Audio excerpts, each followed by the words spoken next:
Audio Jungle.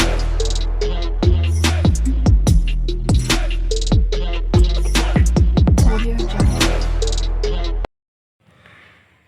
Hello everyone, welcome to my channel. कैसे हैं आप सब? आई होप आप सब बहुत अच्छे होंगे। तो जैसा कि मेरे शॉर्ट्स वीडियो से आप लोगों को पता चल गया होगा कि हमारा डिस्ट्रिक्ट अलॉटमेंट वाला जो लिस्ट है वो आ चुका है, जो कि आप देख सकते हैं हमारे बीपीएससी के साइट्स पर जाकर। ऑलमोस्ट सभी सब्जेक्ट्स का आ चुका है। केमिस्ट्री या फिर कुछ कुछ सब्जेक्ट्स ऐसे हैं जिसका नहीं आया है, वो भी आज और कल में आ जाएगा। बहुत ज़्यादा टाइम अब नहीं लेगा। और जिनका भी डिस्ट्रिक्ट अलॉटमेंट हो चुका है, जो डिस्ट्रिक्ट उन्हें अलॉट हुआ है उसी डिस्ट्रिक्ट में उनका होगा डॉक्यूमेंट वेरिफिकेशन, जो कि वहीं के डीआरसीसी में होगा। और जितने भी लोगों का ये डाउट है कि मैम हमारा एडमिट कार्ड गुम हो चुका है और उसके लिए क्या करना होगा, या फिर कोई भी ऐसा डॉक्यूमेंट जिसकी डिग्री है हमारे पास नहीं है, जिसकी सर्टिफिकेट नहीं है या मार्कशीट नहीं है, तो मैं पहले भी बताई हूँ और अभी फिर से बता रही हूँ कि उसके लिए आप एक मजिस्ट्रेट से, फर्स्ट क्लास मजिस्ट्रेट से एफिडेविट बनवा कर रख लें।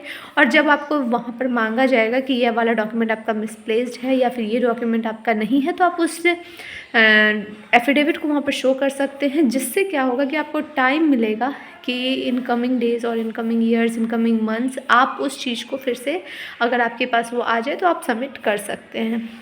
दूसरा ये चीज़ कि आपका जो डिस्ट्रिक्ट मिल चुका है उसी डिस्ट्रिक्ट में के उसी ब्लॉक में कहीं ना कहीं आपका पोस्टिंग होगा।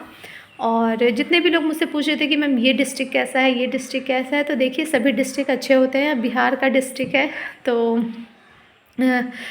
थोड़ा सा भी इंटीरियर इलाके में दे रहा है पोस्टिंग, तो थोड़ा सा आपको माइंड पहले से मेकअप करके चलना होगा कि हमें थोड़ा सा मैनेज कर चलना होगा। जितने भी लोगों का 11-12 में सिलेक्शन हुआ है या 9-10 में सिलेक्शन हुआ है, उनका जो स्कूल होगा वो थोड़ा सा ब्लॉक लेवल पे होगा, मतलब ज़्यादा गांव में नहीं होगा, ज़्यादा इंटीरियर में नहीं होगा।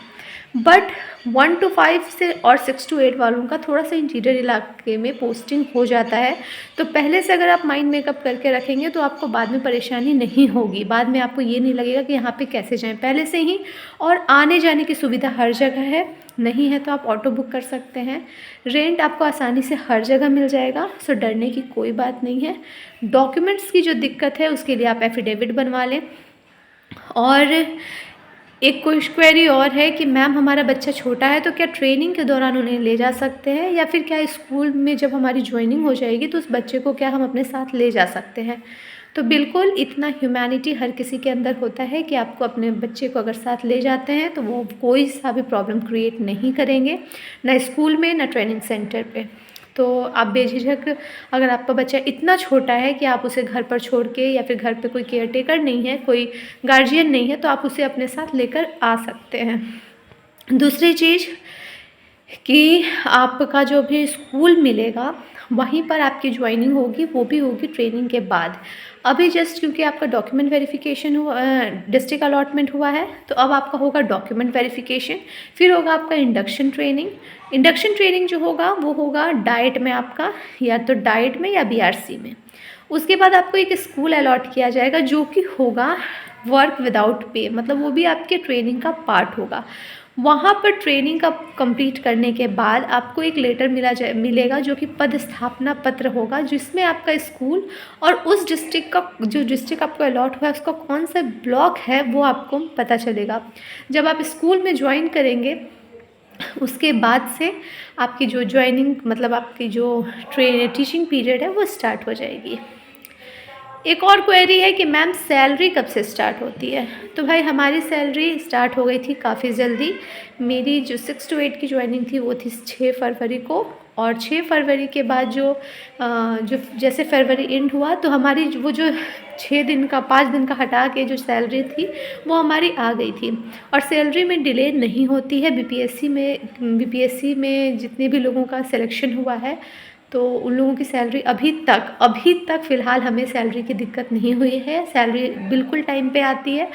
और आप लोगों के साथ है, जैसे अभी मेरा है कि प्रैन नंबर बना हुआ है, साथ साथ बहुत सारे चीज़ जो जितने भी ये होते हैं, क्या बोलते हैं, प्रोसीजर होते हैं, सभी किए हुए हैं, तो मुझे दिक्कत नहीं होगा। और उस प्रोसेस को भी करने में आपको 1 मंथ का ही ड्यूरेशन लगेगा और आपकी सैलरी तुरंत आ जाएगी। तो सैलरी के लिए आप बिल्कुल टेंशन ना लें, सैलरी में डिले नहीं होता है। एक और क्वेरी है भाई कि एसबीआई में अकाउंट खुलवाना ज़रूरी है क्या? तो बिल्कुल एसबीआई में अकाउंट खुलवाना ज़रूरी है, क्योंकि बिहार सरकार जो है वो एसबीआई में ही पेमेंट करती है। ऐसा नहीं है कि ये बस बीपीएससी टीचर वालों का, राज्यकर्मी का सभी पैसा बिहार गवर्नमेंट का एसबीआई अकाउंट के थ्रू ही होता है। तो अगर आपका एसबीआई में अकाउंट कहीं भी है, किसी भी स्टेट के एसबीआई में अगर आपका अकाउंट है तो it's well and good, otherwise आपको एसबीआई में अकाउंट खुलवाने को कहा जाएगा। And that's a true news, मतलब ये सही न्यूज़ है। और बाकी जो मेरी डिस्ट्रिक्ट है, तो मैं आपको मेरी यूट्यूब के शॉर्ट से पता चल गया होगा कि मुझे अलॉट हुआ है भोजपुर डिस्ट्रिक्ट, आरा डिस्ट्रिक्ट। और भाई वो मेरे मतलब अभी जैसे मेरा बेगूसराय डिस्ट्रिक्ट है, तो इससे मुझे लग रहा है बेटर, बिकॉज़ वो मेरे नानी घर भी है आरा डिस्ट्रिक्ट भोजपुर। साथ साथ जो मेरा घर है पटना डिस्ट्रिक्ट, वहाँ से बिल्कुल सटा हुआ है वो डिस्ट्रिक्ट। और मेरे लिए आना जाना इजी हो जाएगा, बिल्कुल 1 घंटे का रास्ता है। अगर मैं वहाँ पे शिफ्ट हो जाती हूँ भोजपुर में तो भी ठीक है, अगर शिफ्ट नहीं होती हूँ तो भी मैं वहाँ से आना जाना कर सकती हूँ। तो भाई मुझे ऐसा लगता है कि 3 चॉइस मैंने दिया था, उस हिसाब से मुझे ठीक मिला। मैंने पटना वैसे पहला चॉइस दिया था, बट पटना में भीड़ बहुत है तो मुझे वो डिस्ट्रिक्ट मिला नहीं, बट मुझे भोजपुर डिस्ट्रिक्ट मिला। और मुझे लगता है कि ठीक है, अब देखते हैं कौन सा ब्लॉक मिलता है। ब्लॉक अगर अच्छा मिले तो भाई बहुत अच्छा बात है, और बाकी देखते हैं। बाकी आप सब कमेंट करके बताएं कि आपको कौन सा डिस्ट्रिक्ट मिला है।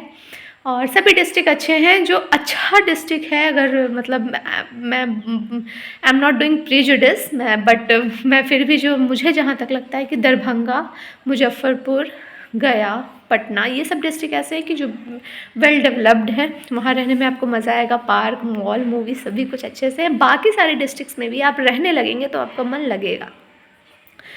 और ऑल द बेस्ट। इंतज़ार काफ़ी दिन से था, काफ़ी दिनों से जितने भी लोग TRE 3.0 में सेलेक्ट हुए थे उनका था कि मैम कब होगा डिस्ट्रिक्ट अलॉटमेंट, क्योंकि डिस्ट्रिक्ट अलॉटमेंट होने के बाद लोग वहाँ के आसपास से जानकारी इकट्ठा करना स्टार्ट कर देते हैं, कहाँ रहना सही रहेगा, कौन सा ब्लॉक सही रहेगा, या फिर अंदाज पता चल जाता है कि इन्हीं ब्लॉक्स में से हमें कोई एक ब्लॉक मिलेगा। तो इंतज़ार अब आपका ख़त्म हो गया है। और TRE 4.0 भी बहुत ही जल्द आने वाला है।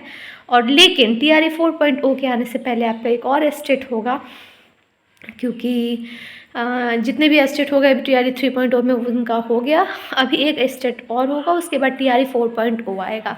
तो आप अपनी सिलेक्शन जो तैयारी है बिल्कुल अच्छे से स्टार्ट कर दीजिए, क्योंकि मुझे नहीं लगता कि 4.0 के बाद और दूसरा फेज और आएगा। 4.0 इस TRE जर्नी का लास्ट फेज़ होगा अभी के लिए। उसके बाद 1-2 साल के बाद, 3-4 साल के बाद अगर आए तो I don't know about that, but अभी मुझे लगता है 4.0 के बाद रोक लग जाएगा। और तो इसकी तैयारी आप बिल्कुल अच्छे से करें। मैं बुक लिस्ट का एक और वीडियो बनाने वाली हूँ, वो मैं जल्द से जल्द अपलोड करूँगी। और तब तक के लिए थैंक यू सो मच। आप कमेंट सेक्शन में बताएं कि आपको कौन सा डिस्ट्रिक्ट मिला है, कौन सा डिस्ट्रिक्ट आप एक्सपेक्ट कर रहे थे। और अब आप कमर कस लें, अपने डॉक्यूमेंट्स बिल्कुल रेडी कर लें।